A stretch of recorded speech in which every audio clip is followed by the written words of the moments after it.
Hey everybody, your channel host here, Julia Rhodes for Jiggy.tv.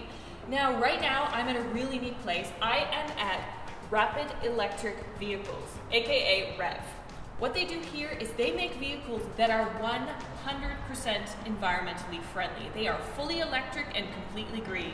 Let's meet founder and CEO of REV, Jay Giroux. Hey Jay. Hi. Could you tell us in a nutshell what REV does? Yeah, absolutely. We are all about designing 100% electric drive systems for the most common fleet vehicles in North America. So the technologies you see under the hood here are designed and optimized with our proprietary software and hardware that turns this into, well, most of its useful life, it will be a battery pack. And part of its useful life, people can drive it around to do their job in the fleet. Batteries are under the vehicle. There used to be a gas tank, and in place of that is a large battery pack. Oh, so this is neat. You can convert any vehicle that's not already electric into electric? Well, technically, companies can. There's not a very good business model for converting a whole bunch of different cars out on the road, which is why we've focused on the Ford Escape and Ford F-150. So when a fleet company calls us and says, I have 4,000 F-150s in my fleet, can you help me stop spending so much money on gas? We say absolutely. So we can convert their vehicles to pure electric, and we can enable the utility company in their region to use those vehicles as energy storage so that the local area can adopt more wind power, more solar power, and we can move towards a greener society because of their vehicles. So these actually take energy down from the grid, and whenever they're parked and not in use, they put it back up into the power grid. And that's what's really unique about us. No, from the grid you mean like going somewhere you can plug the car in? Excellent. So Exactly. taking from the power source. Yep, taking from the hydro lines around the area, bring power down into the car to recharge it for driving the next morning. And whenever it's parked and plugged in at a Starbucks, in your driveway, or in the fleet yard, it can cycle power in and out of the battery, enabling the grid to operate more efficiently and reduce economic losses caused by power outages, which can be devastating to the economy, Right. whether it's a storm or a problem with the system. How long can you live, or how long can you travel, or how far can you go on a full engine? A full charge, so Yes. yeah, about 160 kilometers per charge. Okay. So the national average is about 40 kilometers of driving range per person per day. So you could say that you get up in the morning with a full charge every morning because you plugged in at home, which is very, very convenient.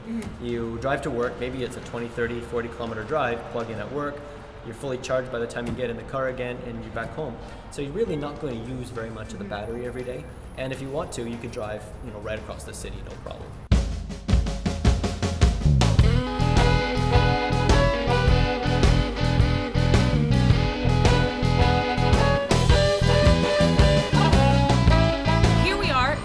A typical charge point for a REV vehicle. What I have here is really funky fob. All you do is you take the fob, you hold it up against the charge point, and then it's going to say authorizing. It's authorizing right now. It says authorized. Then what I can do is I can actually pull this out. It's a little bit like a gun. Watch out. No, just kidding. And then you can take this and plug it into your vehicle, just like you were about to pump in some gas. Except the good thing about this is there's no gasoline, therefore no carbon emissions. You plug her in like this, and in goes the electricity. We are now inside a fully electric REV vehicle, and Jay's going to take us for a little bit of a trip. But before we start, Jay, can you tell me what's different about this vehicle from the driver's perspective here? Happy to do that. Virtually nothing, and we really did that on purpose. There was a lot of engineering that went into a very seamless transition for people, whether it's the average person getting an electric car or a fleet driver who gets out of a gas car one day and the next day jumps into an electric car.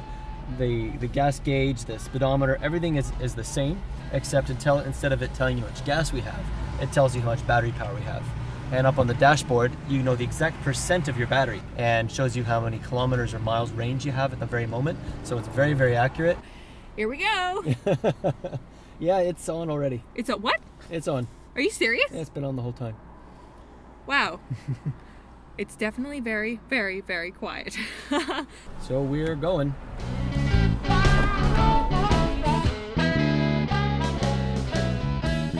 This one here is Bluetooth enabled, synchronizes to your iPhone. Neat. Yeah, regenerates power to the wheels or to the batteries. Power outages are a major issue, and the reason we have such a hard time maintaining reliability of power is because we don't have anywhere to store energy. Right. Now, BC aside, we have lakes, and lakes are large batteries for BC Hydro. The vast majority of power is produced from coal and nuclear. So another problem is nuclear power is, in my view, a very considerable problem, and recent events in Japan have proven that out.